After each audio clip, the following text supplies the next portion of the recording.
A warning tonight for anybody who cares for an aging loved one. It's hard enough managing their needs and, of course, the needs of your own family. And now imagine the person you hired to help with stealing from your vulnerable relatives. Investigators say this woman took advantage of a couple in their 80s. Now she's on the run, and we've learned that she has a very long criminal history. Our Taisha Walker is live in Sugar Land tonight with new details in this case. Taisha? Christine, good night to you. That caretaker was employed with Right at Home In-Home Care and Associates, which has a location here in Sugar Land and across the Houston area. Tonight, so many people want to know, including that elderly couple's family members, how does a person like this with a lengthy criminal history get to a job like this one? Brittany Nicole Kelly is a wanted woman. The 30-year-old has a history of misdemeanor thefts and the mugshots to match.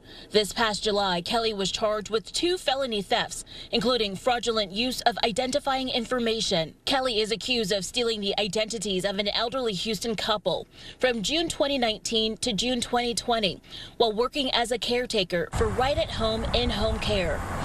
Crime Stoppers of Houston CEO Rania Moncarias says Texas has very strict laws requiring healthcare workers to undergo background checks, but there are loopholes. The state of Texas has actually taken measures to ensure that people with criminal records, arrest records, don't end up working in these types of positions.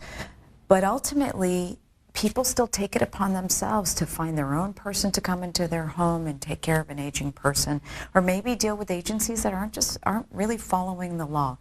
According to court documents, the then 86-year-old male victim says he noticed checks were forged, money was withdrawn from his bank accounts, and credit cards were opened in his now deceased wife's name, all without their consent.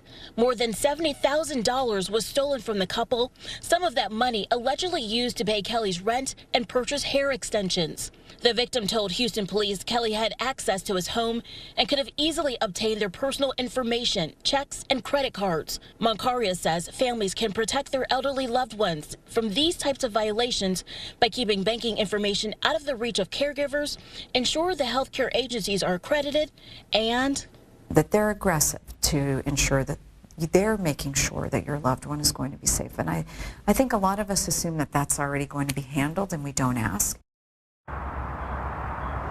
We did reach out to Right at Home for comment on this and more information about Kelly's employment history with them, but have not heard back as of this hour. We do know that Kelly remains on the run tonight. Crime Stoppers of Houston willing to offer a reward for more information leading to her arrest. Reporting live in Sugar Land, Taisha Walker, KPRC.